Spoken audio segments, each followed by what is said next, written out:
ગાંધીનગરમાં ભારતીય જનતા પાર્ટીના અધ્યક્ષ સી.આર. પાટીલની અધ્યક્ષતામાં જો રીતે વાત કરવામાં આવે તો જે ગાંધીનગરની વાત સામે આવી છે, ગાંધીનગરમાં ભારતીય જનતા પાર્ટીના અધ્યક્ષ સી.આર. પાટીલની ઉપસ્થિતિમાં કમલમ ખાતે કોંગ્રેસના પૂર્વ 2 ધારાસભ્યો અને આમ આદમી પાર્ટીના કાર્યકર્તાઓ ભાજપમાં જોડાયા હતા, તેમજ પૂર્વ IRS અધિકારી પણ બીજેપીમાં જોડાયા હતા। તેમણે કહ્યું કે તેમણે પ્રધાનમંત્રી નરેન્દ્ર મોદીની વિકાસની રાજનીતિમાં જોડાવાનું પસંદ કર્યું છે। આપને જણાવી દઈએ કે લોકસભાની ચૂંટણીમાં ગુજરાતની 26 બેઠકોને 5 લાખ કરતાં વધારે માર્જિનથી જીતવા માટે ભાજપે ઓપરેશન લોટસ શરૂ કર્યું છે, જે અંતર્ગત અન્ય પાર્ટીના પંચાયતથી લઈને ધારાસભ્ય સુધીના નેતાઓનો ભાજપમાં પ્રવેશ કરાવવામાં આવી રહ્યો છે।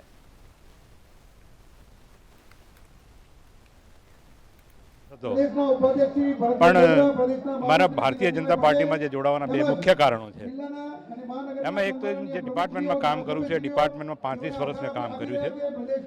મેં સેન્ટ્રલ એક્સાઇઝ પણ જોયું છે, સર્વિસ ટેક્સ પણ જોયું છે, કસ્ટમ્સ પણ જોયું છે અને છેલ્લે GST પણ જોયું છે। સેન્ટ્રલ એક્સાઇઝ અને કસ્ટમ્સના જે રેવન્યુ કલેક્શન હતા તે પછી મોદી સાહેબે જ્યારે દ્રઢ નિશ્ચય સાથે નક્કી કર્યું કે મારે GST ઇમ્પ્લિમેન્ટ કરવું છે, જે આગળ કોઈ પણ પક્ષ કે પ્રધાનમંત્રી નહોતા કરી શક્યા તે, અને એમના દ્રઢ નિશ્ચય પ્રમાણે એમણે GST ઇમ્પ્લિમેન્ટ 2027થી કર્યું।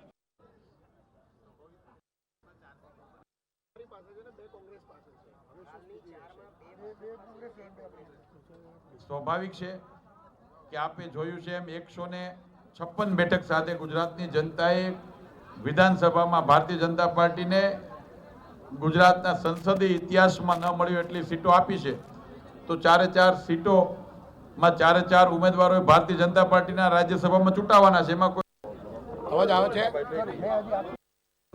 જિલ્લાનો મંત્રી તરીકે પણ કામગીરી કરેલી હતી, જિલ્લાના પ્રમુખ તરીકે પણ મેં કામગીરી ખૂબ સારી રીતે કરેલી હતી।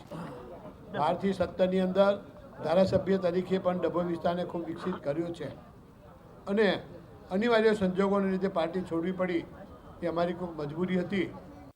પણ સમાજ ઈચ્છે કે એના સમાજને કંઈક મળે। હું ખુદ તો મારા જીવનમાં ક્યારેય મેં માગણી કરી નથી, કોંગ્રેસ હોય કે ભારતીય જનતા પાર્ટીમાં પણ મેં કોઈ માગણી નથી કરી અને હું વગર માગણીએ જોડાણો છું।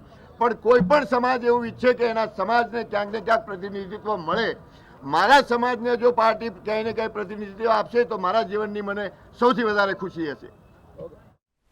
પ્રાઇમ ટાઈમ સાથે હાલ આટલું જ। વધુ સમાચારો માટે જોતા રહો મંતવ્ય ન્યૂઝ। નમસ્કાર।